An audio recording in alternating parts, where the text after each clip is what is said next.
Sales, marketing, and RevOps. It's sink or swim out there, and yesterday's strategies and tactics won't help you today.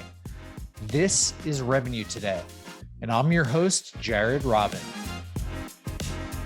Join me as we interview revenue leaders in our community to learn what steps we could take right now to help you scale yourself and your company.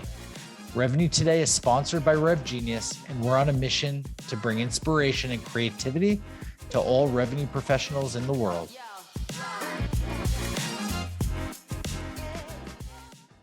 Want to shout out our sponsor, Demandbase. Demandbase is smarter GTM for B2B brands. They help marketing and sales teams spot the juiciest opportunities earlier and progress them faster by injecting account intelligence into every step of the buyer journey and orchestrating every action. For more information about Demandbase, visit demandbase.com. Hey friends, welcome to another episode of Revenue Today. I'm joined by a special guest, Jason Bay, who's the founder and CEO of the Outbound squad. He's on a mission to help reps and sales teams turn complete strangers into paying customers, and he's worked with many companies like Zoom, CBRE, Medallia, Xfinity, Gong, and so many more. Jason, welcome. Good to be here, man. I'm so excited to have you. Followed your journey a bit since I leaned into RevGenius, and really proud of what you've accomplished. Really excited to learn from you today. Yeah. I think we connected on LinkedIn. I sent a DM to you or something because you liked something I posted. I can't remember, and you're like, "Yeah, dude, I just got laid off. I'm about to go start something else." And that feels like an eternity ago, right? I wish, and this is actually possible. Darren McKee told me how to do this. I wish I could get from, let's say, the time I'm laid off till I added RevGenius on my LinkedIn profile, all my DMs I sent, because that would probably be an interesting blog post at least, right? Yeah, because things have been freaking cooking in your world too, man. A lot has changed. I'm great. So yeah, I'm excited to catch up, dude. Yeah, man. So I'm grateful to have you. Grateful for our journeys. Coming out with it, like, debunk a myth about generating revenue today. Yeah, I mean, I spend a lot of my time working with both account executive teams and SDR and BDR teams, and I'm going to pull something out I think that people might not like to hear, but I don't think the SDR model is a fit for most companies. And it's not because the model itself is broken. I don't think that most teams have the expertise to execute on it. And when I say that it doesn't work, I'm not implying that prospecting and outbound, that's what I've made my living off of, in the last 5-7 years, whatever it's been.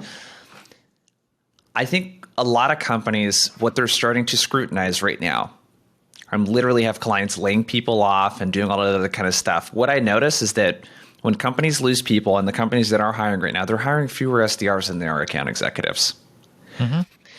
And the SDR to account executive ratio has held pretty steady at like 1 to 2.6, according to Bridge Group, over the last 3 years. And I think we're going to see that grow.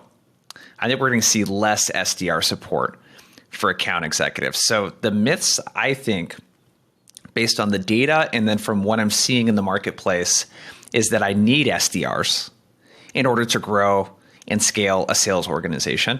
I have a client with, I think they have 450 account executives, 0 SDR support. Everyone self-sources pipeline. That's just how they do it. That's called 2012, by the way. And the other thing that I see too is I think that this myth that as an account executive, I don't need to prospect, that I'm above that. I've already done that. I was hired under the expectation I wouldn't have to do that anymore.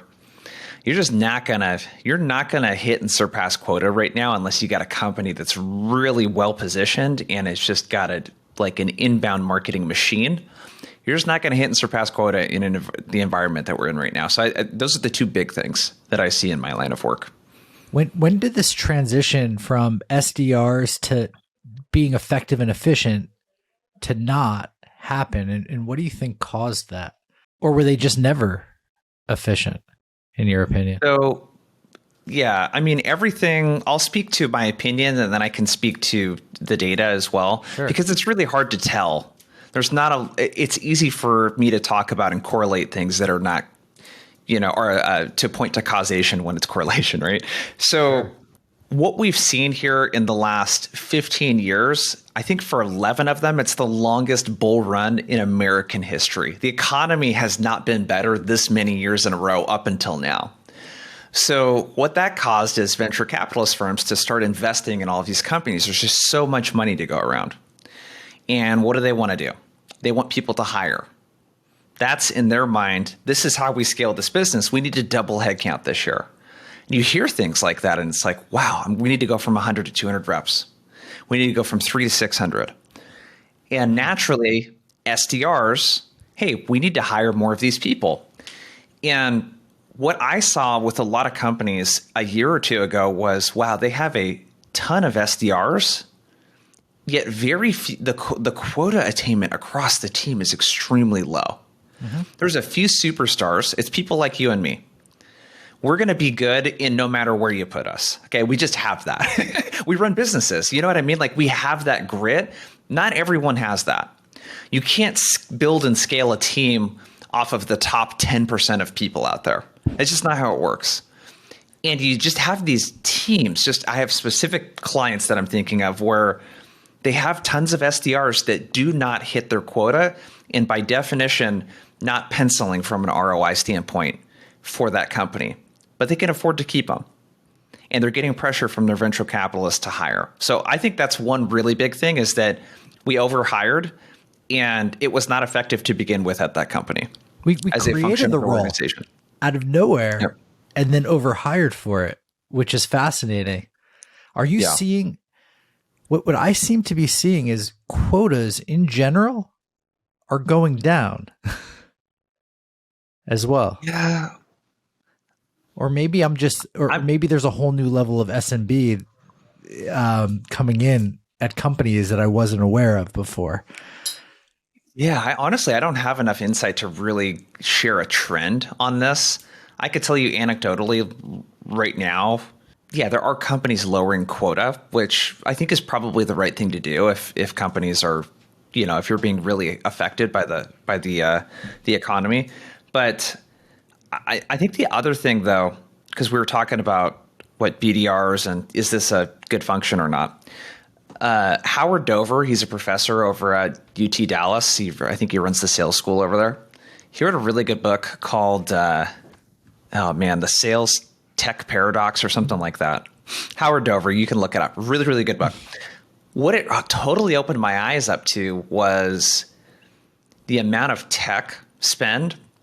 And traditionally in most industries, when people are investing in technology, so let's take an outreach or a sales loft or whatever, outcomes increase, but efficiency also increases too.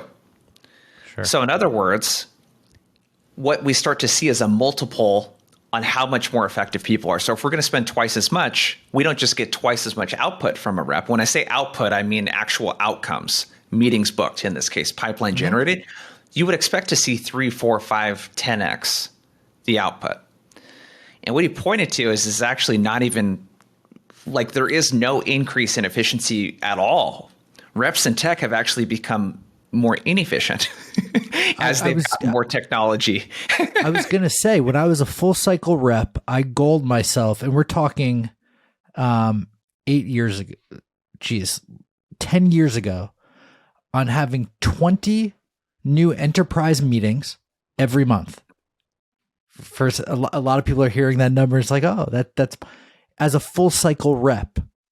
Yeah. And now I hear people saying, my goal is 14. My goal is 16. My goal is 12. Like, crazy. Yeah. The other part to this, so the third layer of this is that there's so much noise right now. I mean, the average prospect, according to Statista, the average person in 2022 spent like 10.7 seconds reading an email after they open it. It's just insane. Harvard Business Review's got a bunch of data on, the typical office worker gets 150 emails every day. So that's not even a busy executive, that people that we're trying to get a hold of. So when you start to think about the barrier to entry. So if you go on G2, I have this image. If you go on G2 just for sales engagement, I mean, it's crazy, dude. There's like 4 dozen just on that chart. There's probably even more when you zoom in. But, Outreach wasn't really a big company like 6 years ago. There weren't all of these mass email blast type of tools and dialers and all this other stuff. So where I'm kind of going with that is the barrier of entry to be able to 10x or 100x your activity level is extremely low right now. I think you could probably get something for $20 to $50 a month, like a Mailshake or something like that allows you to mass blast emails. So Gmass is like $12 a month for anybody listening. Yeah. So that's the barrier of entry to get into people's inboxes right now, is if you have $12 a month. Well, two different things here. That's the barrier to entry to sending as many emails as you want. The barrier to entry to get into somebody's inbox is a different thing, right? Well, okay, assuming that, assuming that basic stuff, like I'm not going to put a lot of hyperlinks into it, because even that stuff's easy to game, right? I have a domain that's good, which any big company is for the most part going to have, and I'm doing all the email deliverability things that I should. And Mailshake has like a tool that helps you warm up your inbox and check for all of this kind of stuff. It's just, my point is that you don't need to be a multi-million or multi-billion-dollar company to be able to effectively do this stuff anymore. It's very accessible. So the noise is crazy. And then what you start seeing is email open and reply rates in general go down across the board. I mean, pickup rates for cold calls get lower and lower every single year. Right now, it's, at least in the data that I see at the companies I work with, it's 3.5% to 5% pickup rate on a cold call. That's only going to get worse. Apple, Android, they both have functionality. They have for the last 3 or 4 years, almost 4 years now, where you can send unknown callers straight to voicemail. They won't even ring your phone. It won't do any of that kind of stuff. It's scary, man. I think that we're heading for a future with Outbound where you might see something like Gmail and Outlook saying, we're no longer going to allow tools like Outreach or SalesLoft to even hook up to our inbox. You got to do a private email server from now on. And it's going to get better at detecting where this stuff is coming from too. So I think it's going to be scary for Outbound here in the next like 5 to 10 years. We're approaching a time where I think there's going to be a lot of restrictions, and it's going to be just incredibly difficult to get a hold of people. You had a pretty cool post on LinkedIn about Google, Microsoft, Apple, and even the US government making it harder to hit quota. Yeah. Can you expound on that a bit? Yeah, so I already mentioned there's a couple things in 2019 that Apple and Android did with the phones. This is Gmail and Outlook have been doing this forever. Outlook was kind of the first one in 2007, but just creating separation within your inbox. So making it easier to sort out what's mass blast versus what's personal versus what came from your company versus what's a newsletter. That stuff's been going on since 2007. So they're already thinking, if I'm Outlook and Gmail, what I'm trying to do is provide the best user experience for the people using this, because they'll stay in this app longer. So them being able to sort out spam, something that pisses everyone off, them being able to have a better experience on the product, that's their goal. They want people to stay in the product so they can see their ads. And then 2003 was when the FTC introduced the can spam, laws, and how you got to let people know how to unsubscribe. There's a DNC, so there is a consumer do not call list. I'm surprised there isn't one for B2B, by the way. And then, it wasn't too long ago that there was, GDPR. And then in California, if your business is over a certain size, there's GDPR type rules. I don't think we're too far away in the United States from having a GDPR type of thing where it becomes really hard to just get people's information. And it becomes, there's going to be a lot more regulation. Like there's already, this has been happening. I come from call centers. This has already been happening on the consumer side. I think it's like 70+% of America is on the do not call list. And there's major fines, dude. If you're calling people on the do not call list, there's like a per call infraction that could put businesses out of business. So I do think that we're heading towards that. What's next? Are we doing field sales reps again?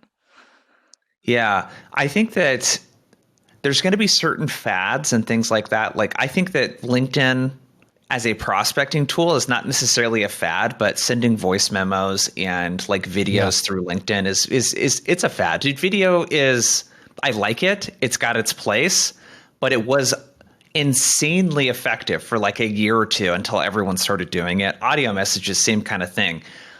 If you're getting messages or doing anything in sales that's effective, if you're getting meetings because the thing that you're doing is a pattern interrupt, like the prospect has never seen an audio message on LinkedIn before.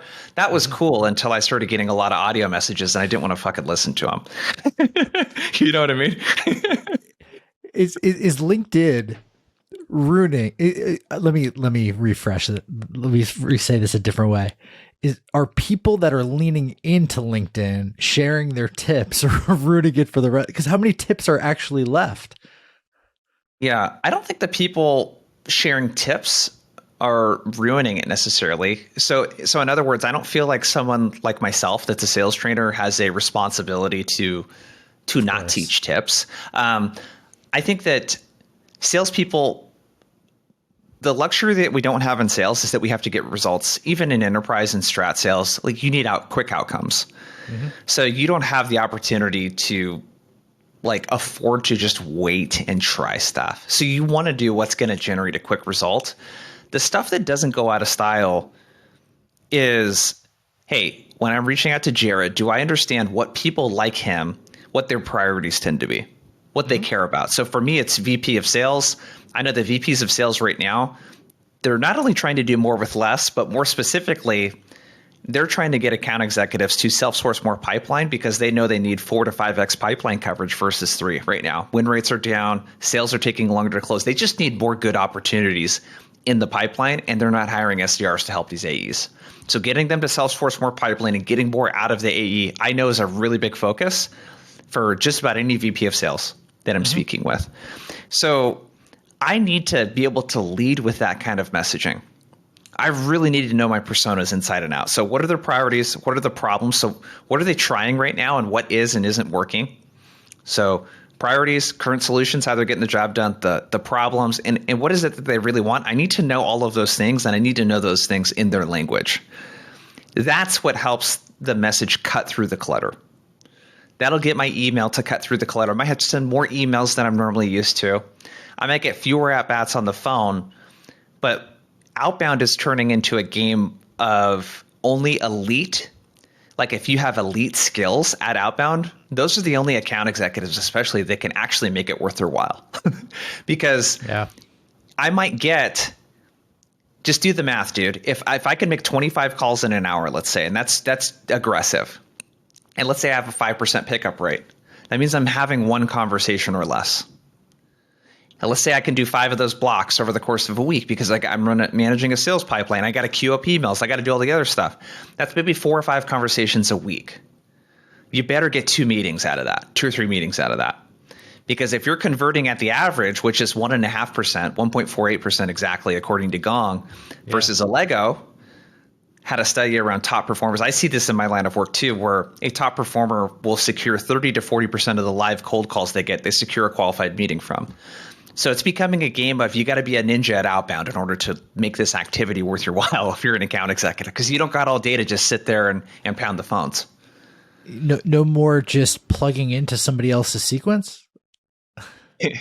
Yeah. So all of that kind of stuff. I think messaging is where it starts. So the equation that I have for Outbound, it's quality times volume. So the number of meetings that I'm going to get is a combination of quality and volume. You can't have one without the other. So outside of the volume and activity side, the quality side is really broken up into 3 areas, and that's fit, message, and delivery. So fit is, am I reaching out to the right people at the right companies that are a good fit? Message is, what is my saying? And delivery is my soft skills. That's my ability to, when I get a prospect live on the phone, conduct a great cold call. My copywriting skills when it comes to writing an effective email. So the message, really, assuming that you know who you're going to be reaching out to, the message is so important. That's what I spend a lot of time working on with companies. And I cannot tell you, Jared, I'm curious what you see too from the clients you work with, is just like dude, there are still so many companies that they teach their reps to just pitch to people. There's no, I'm going to speak to Jared and make sure that what he's working on and what he might have problems with right now aligns with the stuff that we can fix. There's still so many people using a sales approach that is just the opposite of modern. I spoke with Ryan Scalera, who's an incredible BD leader, and he's like, most people I speak to don't even know the actual problem that they solve. It's crazy.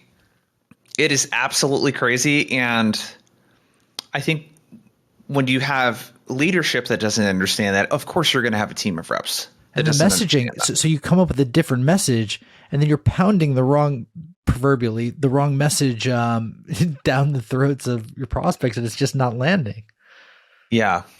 So that's the hard part, I think, about prospecting is a lot of it is a game of if your company is not providing this stuff, you as a rep have to figure it out. So the tip I have here, it's a very simple, straightforward one, especially if you're a newer rep and you haven't really done much of this before, is you want to listen to 2 or 3 call recordings that are like discovery calls or demo calls with the ideal prospect. Mm-hmm. And preferably if it's one of yours or one of the best sellers on your team, you really want to extract language that people use around how they talk about their problems in the specific language they use. And if you listen to 3, maybe 5 of these, you'll find patterns in the prospects. And it's like all of them talk to each other. It's really interesting. So you want to make sure that you're niched down enough to where I'm listening to a sales executive in SaaS, let's say, at a company that's 500 to 2,000 employees. Like if I can niche down by industry, by size of company, and by role, you'd be amazed how many patterns there are in what those people are focused on and what they care about. With everything. I was speaking to our COO today who runs a demand gen agency as a side hustle.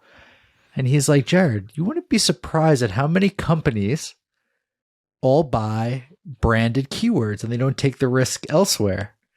It's like, it's like consistent. I'm like, I think you have your LinkedIn purpose, like your direction here and your messaging. And light bulb just went on and he's like, oh my gosh, you're right. I said, pick one new issue that you're seeing directly every day. And thank you. You just built us a demand gen funnel for you. So let's make that a really practical example. So at a cold call, here's where people make a mistake. They say, hey, Jared, it's Jason with ABC Demand Gen Company. We're actually running pay-per-click campaigns and doing demand generation for some of the top SaaS companies out there. And I was giving you a call. I want to see if we could set aside some time. I'd like to do a free assessment for you and come up with a keyword strategy. What's your schedule looking like? Click, or we already have a demand agency, or hey, we lowered our budget or whatever. Versus, hey, Jared, it's Jason with ABC Demand Gen Company. Maybe I do a permission-based open or whatever.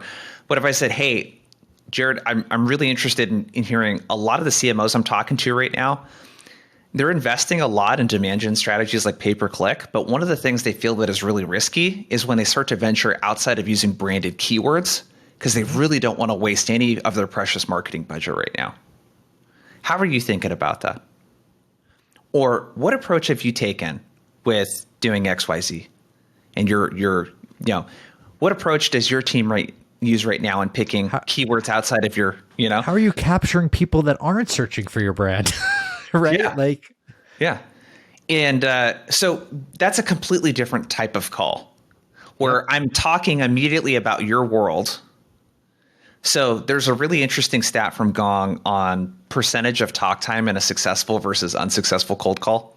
So they analyzed over 90,000 cold calls, and what they found a pattern in is that roughly a successful cold call, the rep is speaking about 55% of the time. So in other words, they speak more than the prospect.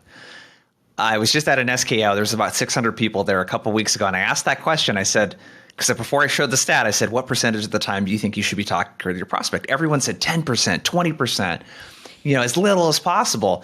I'm like, no, it's not about how much you talk compared to the prospect. It's about how much you talk about yourself compared to the prospect. What is the content of that conversation? The content should be 80% prospect, 20% me, if that. So if I can start the call, it's going to be me talking quite a bit in that first 30, 45 seconds. But I need to show the prospect I know something about people like you. And if I've done research and it's a large company, I might not even know something about, like if I was selling demand gen services like this, I would get on Google and start Googling things to see where they pop up. I mean, there's probably tools that help you do that too. Absolutely. Yeah. So I can start by talking about the prospect's world. And I think in sales, what we try to do is we try to start in our world and get the prospect to come over versus starting in their world and meeting them where they are at. That's what sales is. That's what prospecting is. I'm going to meet the prospect where they're at. I can't expect a stranger to meet me where I'm at. That's too much of a lift. They have too much other shit going on. So I have to talk about them in their world first. That is the key. If there was one thing that you could do that you would get an immediate lift on all of your outreach, it would be that. How can I start with their world first and articulate it in a really concise way that either they are unable to do themselves or that just shows them, oh, wow, Jared, he really understands my world. Okay, cool. What do you got? That's when you get those cold calls. Okay, yeah, what do you got? and then it's even cooler, like when you speak their language, but then when you speak like their company's language, like I saw that you're judging by the fact that you're hiring for a head of demand gen or whatever enter trigger, like this seems to be like it might be even more top of mind for you or might be more relevant. Is that the case? Yeah. I saw you're hiring for a demand gen, a director of demand gen right now. And usually what happens when I see people, advertising in the way that you are that are doing some hiring is they're looking to venture outside of branded keywords. They're looking to bring some expertise in-house to help them venture outside and capture traffic in an audience that is not already proactively looking for them. How did I do?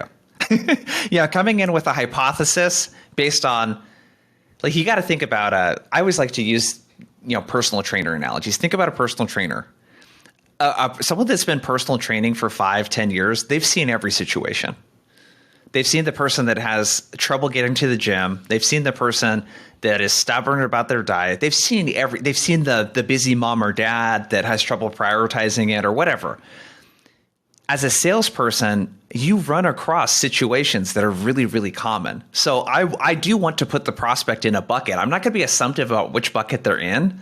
Yeah. But they need to be in one of the 2 or 3 common buckets that prospects are in that we can actually help them with. You need to know what that is before you call someone. You need to know that before a sales call, especially.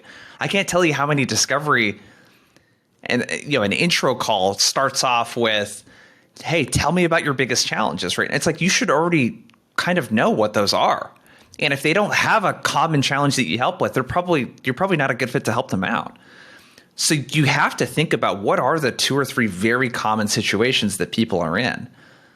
And I have to be really proactive about bringing this stuff up because in sales, you're starting from a place of skepticism. It's one of the few professions that we do where the people that we speak with on a daily basis are inherently skeptical of us. Like we're starting from behind the starting line. Oh, yeah. Most professions are not like that. There's a few industries that are kind of shady, like car dealerships or whatever, but most people, or mattresses, salespeople, most people are not going into a store or going to the doctor or whatever and assuming the person is full of shit or that they're going to be taken advantage of. Most people don't go in like that. And in sales, that's where we start. So we do have to demonstrate business acumen and that we know their world, and we got to do it in their language. That's table stakes. You got to do that immediately. It sounds like that's one of the biggest takeaways, like understanding that acumen will help you craft your messaging to best meet their needs. Now, with all this quality, like what's the use of a sales engagement platform? Like, is it just for the follow-up pings? Like is there a world where they're going to go by the wayside, or how do you see that? I don't see them going away anytime soon. I think that companies are going to really rethink how they invest in tools like this. Mm-hmm. What I'm already starting to see is consolidation of tech. So people are, just to throw example vendors out, people are doing much less. I'll have Outreach and Gong. And they're saying, you know what, Outreach already has most of Gong's functionality built in from a conversational intelligence standpoint, at least. Let's just use that. It's good enough. Gets us 80% of the way there. So I'm already seeing consolidation of tech. So that's already starting to happen. I think the amount that people spend on tech per rep will go down. So to answer your question, though, there's absolutely room for a sales engagement tool. It's kind of, to me, kind of like asking, what's the future of the CRM? Yeah, the CRM is already doing stuff that you could do on a spreadsheet, but the fact that you have someone there to gather the data for you and to help you run experiments and to like capture patterns across a bunch of data is extremely helpful. So I can test things. I can test subject lines. I can test value props. I can test problem-based messaging. I can test industry. There's all kinds of things that I can do that a sales engagement platform helps with. I think when people think sales engagement, they think automation, and you don't have to use all of the automated features. Well said. You could customize all of the messaging and just pre-schedule it to go out. You're still taking advantage of automation, but not being spammy. So I think those two things are very important to understand. I think the other thing that we're going to start to see too in the revenue intelligence, we're already starting to see it, is it's starting to extract stuff across multiple mediums. So like Gong's already got some really good stuff going on with Rev Intelligence where, Clary's been doing this for a while. It's like, I think tying the pieces of the puzzle together is where the value is in tech right now. And I feel like we're barely skimming the surface. So how can I find patterns all the way from messaging people resonate with in an email and a cold call to throughout the sales process and start to pick up patterns and give me red flags when the best practices aren't being used? You can already use a chorus or a Gong to see how tightly a team is following a methodology, or if there's certain things that they forgot to do around multi-threading or whatever. So I think the technology is more going to be the thing that enhances the rep, and it's going to be table stakes to where you have to do things that are clearly not spam. Yeah. I mean, it's so funny that just the measurement part of emails going out isn't handled by anybody outside of the sales engagement platforms. What do you mean the measurement part? Like A/B testing, different subject lines. Like clearly you can't do that straight in Google. That's kind of the antithesis, or Gmail or Outlook. That's kind of the antithesis there. But why not HubSpot or Salesforce in the CRM? Like HubSpot's connected to every email that I'm going out. Maybe they are, maybe they could, or maybe I'm just not activating it. And I'm not using the automation part. Yeah, they do track. So I use HubSpot. It will track if emails are opened and how many times, but there isn't a way to, unless you're using the sequencing functionality. It's not giving you the type of information that maybe Lavender or whatever it would. I think that the thing that is, dude, look at ChatGPT, man.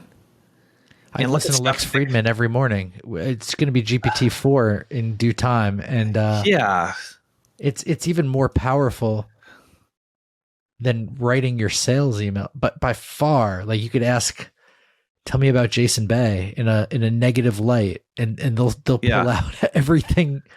Yeah, so controversial. Yeah, and Reggie.ai was already using an older version of ChatGPT, I believe. So they both were, yeah. Here's the thing that's really crazy is it still relies on input of good data, though. Mm-hmm. So Reggie AI, for example, when I talked to Matt and I saw it this most recent time in like November or something like that, November, December, I was blown away by the progress that they've made in there. They're not a sponsor or anything like that, by the way. I'm an advisor of Reggie.ai. Full disclosure. So Matt is a wonderful man. But he is. He's a great dude. But where I was kind of going with this is that it still relies on good data to be inputted into the platform to spit out something that's good. So in other words, humans are the API for GPT. Exactly. FYI. Yeah. So AI. Yeah, so if I'm reaching out to VPs of sales, I still need the acumen I have around that industry and really understanding that persona. That's a necessary first step in order to use ChatGPT, let's say. Where I found a lot of value in ChatGPT, and I honestly haven't played around with it a ton, is, dude, its ability to get you 80, 90% of the way there is insane. you could just throw together a really just here are the kind of talking points. Here's what the people care about. Give me an email, and then tell it to rewrite it and to make it more concise. And I was using it. I haven't posted one of the LinkedIn posts yet, but I was messing around with having it repurpose my LinkedIn posts. So I always, this is probably not a big secret to marketers, might be a big secret to people that consume my LinkedIn content. Probably 1 or 2 of the posts I put up out of the 5 every week is something I've already posted before. Mm-hmm. So take your best content, repurpose it, put it up. I've done stuff with ChatGPT. Again, I haven't posted these yet. I got to start doing it. But I just had it for fun, repurpose one of my more popular posts. And I was like, wow, that looks like something that I would write. And it's the same core foundation of what that post was trying to accomplish, but it just reworded it, made it like freshened it up a bit. So that's what's coming for email. Email is going to be one of those things. I think that right now it's going to be something that there's just not going to be a really big need to have individuals with great copywriting skills on a sales or marketing team. It's going to become table stakes. It's going to come to cold calling too, when it could manipulate your voice. Yeah. And the only thing with that is, I think we talked about this before, there's going to be heavy regulation around that. There's got to be. So there's got to be some sort of disclosure if it's automated and it sounds like a person. There's Elon Musk is already like saying we need to create a whole government agency to oversee this, because it could get hairy. It's scary. But the point being is that I don't think that in our lifetime we're going to hit a point where AI could hop on a podcast like this and have a human conversation with you. But I definitely think they can make cold calls, though, because it's a pretty linear. The content can only go in so many different directions, and you could have it respond in a way, if it doesn't know the answer, in a really human-like way. I definitely think that's going to happen here. I don't know how long, because I don't know much about the science and stuff behind this, around the technology, but I definitely see that happening in our lifetime for sure. As somebody that listens to AI podcasts daily, and I do, because I love Lex Friedman, strong recommend and plug. He interweaves AI to like all his conversations, even with like not scientific folks. He said the technology is just about there. It's just about the inputs and like the data. He's like, we just need a few massive companies to like really take it on and like make it learn. Like Google? Well, so GPT is the biggest competitor for Google. Because think about it. Google's based on algorithms. I'm talking the search in particular. Okay. Yeah. If GPT-3 knows the best answer, forget Google's algorithm, which is based, on a multitude of factors. If it knows legitimately, objectively, the answer that you need, and it could serve that up by Google, like Google's figuring out their own AI now. Like they are building AI fast, because this is the first serious threat. And they've had many threats, Yahoo, et cetera, but this is the first like fundamental, like crazy threat to the search algorithm and their whole business as a whole. I don't think Google's going to go anywhere in our lifetime, but it could eventually. And picture if everybody is on an AI with GPT powered, whether it's Lavender, whether it's Reggie, whether it's the 5 more that'll come out in the next 12 months, Jasper or blah, blah, blah. And it's learning what subject lines is success versus not, objectively. Test, like helping do this and like essentially being so how things are now, you have an outreach, and I'm not an AI expert, but I've sold AI once. You have an outreach thing. All that data is your own, right? Like the subject lines, all of that, you use that to make better decisions. Well, with GPT, it's all going to a central place and it's getting everybody smarter, all the nodes smarter on that, right? So everybody's sharing that, and it's going to become table stakes to be plugged in. Otherwise, you won't be the best. Being human, like that's what's so crazy about it. So the technology is almost there. They're going to have GPT-4, I think, next. Oh, I know that comes after 3, and they're going to have different iterations. I think they're close to releasing this one. Lex was, he was speaking on Joe Rogan today that I was listening. It's fascinating stuff. And then there's Neuralink. That's something completely tangential, like fixing stuff. But how does all this, go into the future of the SDR? Like, how does that translate into the future of the sales development rep? Well, I think what you're seeing right now in general in the US working population, at least, is I work with one of my clients I've worked with 2 robotics companies, actually. One of them, though, sells, like, imagine in an Amazon warehouse, it's a robotic cart that takes stuff on and off the shelves so that people don't have to do it anymore. That's completely being replaced. So I think the table stakes type of skills, the stuff on the bottom is being replaced.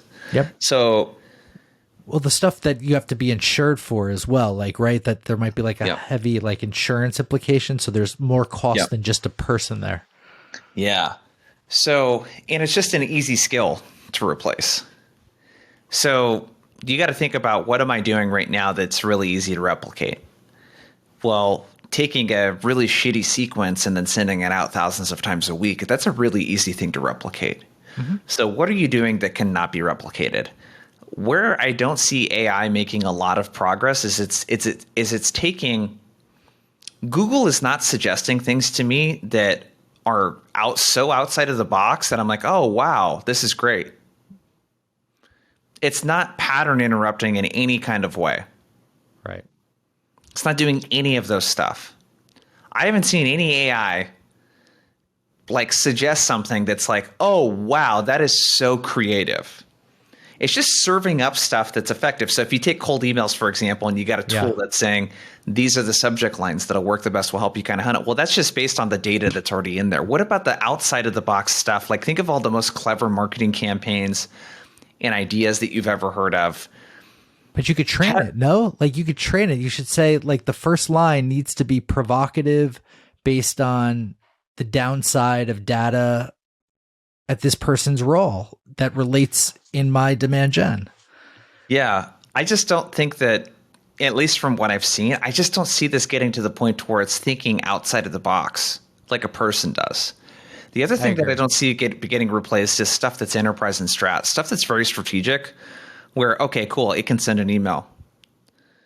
Sorry, no SVP or C-level executive at a Fortune 5,000 company is going to sit on the phone and speak to a robotic cold caller. That's just not going to happen. And the amount of knowledge that you need to have in order to figure out what's important to these people, and the multi-threading and the multiple conversations and linking them together, there's just so much there that you need a person for.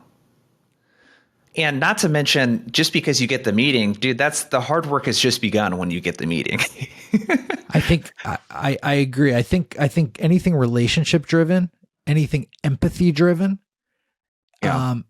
anything edge case driven, like you're making a left turn and a dog runs in the road and you have to like stop or whatever. Like I'm talking about electric AI driven bots or cars rather. Mm-hmm. That's going to be hard. But Ex Machina is crazy, man. Yeah, I don't think we're going to see that in our lifetime, though. That's so it's so advanced. So that's scary, dude. To think that that's going to happen at some point if the human race doesn't kill itself, something like that is eventually going to happen. So I was just listening to how this is all part of evolution. It's so fascinating, right? Like when people were taking horse and buggy across the country, if you were to tell them, hey, you could have done that in 3 hours in an airplane at the time, they would have been like, what? Like evolution is like changing quite a bit. Yeah. That's the thing is with AI, I feel like we're so completely screwed. If AI, picture them back with the horse and buggy days. If they're like, you know what? You guys should think about airplanes. Like that is so insanely, like it's so far out of the box for people back then. if AI is starting to do stuff like that, we're just screwed as a race. If it's starting to do stuff like that, we're completely screwed. This is like some Terminator 2 Judgment Day shit. Oh, You know what I mean? and then you at that point you open your eyes to aliens too, because you're like, Yeah. yes, Yeah. that's what's out there. Yep. So I think in sales, what you got to be really worried about is if you don't know how to write effective emails, and that's your job, you are going to be replaced. That is going to be a really easy thing to do. It's already there. The technology is already there. Reggie AI's got it. Lavender has got some really great stuff with emails, but that's table stakes right now. So I think the other thing too is that if you're not taking the time to really understand your prospects and to become that trusted advisor, if you're not taking the time to become someone that could give advice to your prospects, like a coach does, like I do with my coaching clients, if you don't have that level of acumen, you're going to be replaced. You're not needed anymore. Yep. There's already a ton of data from Gartner. I think 91% of the time that buyers spend during the buying process is outside of speaking with a sales rep. And a lot of them would prefer not to interact with sales reps. That's not because people hate sales reps. That's just because they don't get value from it. I think it's like 55% or 58% or something like that, according to Rain Training Group. They surveyed like over 400 B2B buyers. They said 58% of the meetings they attended with salespeople were an absolute waste of time. They didn't learn anything. They were just pitched. And they were talking to someone that didn't really have the ability to help them like I help my clients. So that's what you got to really be thinking about in sales. I think we're going to start to see it become a game of people with a lot of business acumen that want to become these trusted advisors. These are the people that are going to have jobs in sales. And your SMB rep that just is really good at taking 50 sales calls a week, that's going to go out of style. That's a mic drop moment. I mean, what gets you excited and hopeful for the future? Everything I just said is that if you really invest in the craft, you're good. You're good. I don't know about you. You run a larger company than I do, at least by employee count, and I probably would imagine revenue. Therefore, because of that, dude, the outreach that I get is so bad. The sales calls that I attend with companies trying to sell me stuff, it's so bad. I've had one rep that I've really liked. So bad. It's so bad, dude. The best outreach I get is from an old position, like that I was in the e-commerce space, and the only one that they're actually like, hey, because you on Shopify and stuff, I'm like, I make like one sale a month. I don't care. Like, and actually I give it for free to my employees. So I'm actually giving them 100% discount on that. Yeah.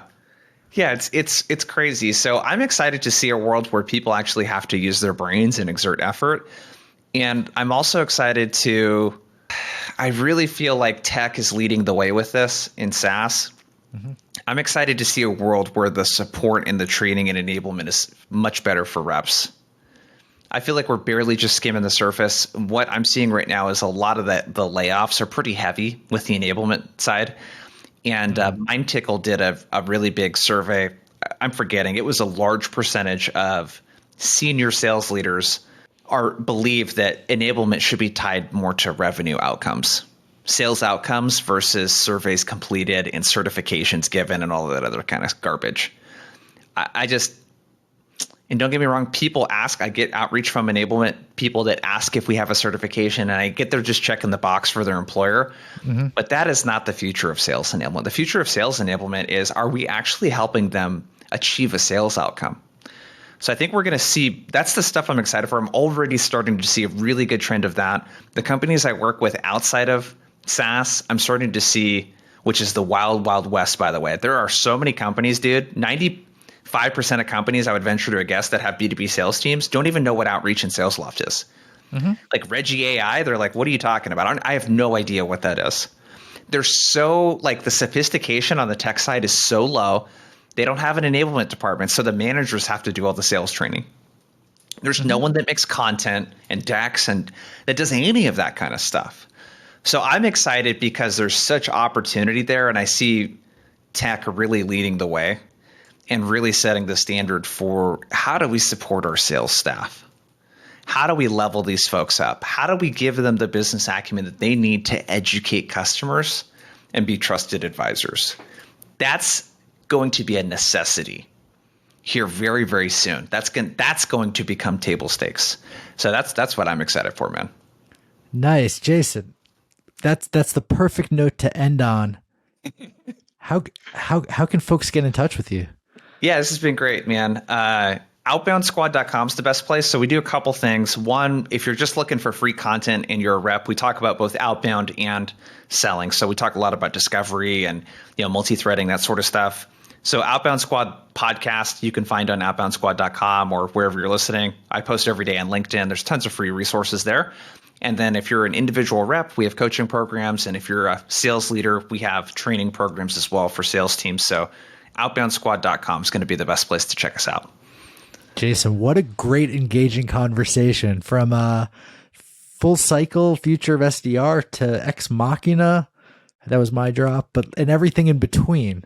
This is it's a fascinating state of sales development and sales in general. Thank you for coming today. Yeah, you bet. Thanks for having me on, man. Absolutely. And thank you all for listening. If you learned something or you enjoyed it, tell a friend, and we'll see you next week. Whoa, another great episode of Revenue Today. For show notes, links, and mentions, visit revenuetoday.live. For all my friends in the Rev Genius community, thank you. It's been awesome to spend this time with you. Please DM me any feedback and ideas in our Slack channel or on LinkedIn. If you're not in Rev Genius, join us at revgenius.com. It's free and it only takes like 2 seconds, and you'll be joining a group of 27,000 revenue professionals strong. We've got it all. Looking forward to seeing you there. Catch you on the flip side.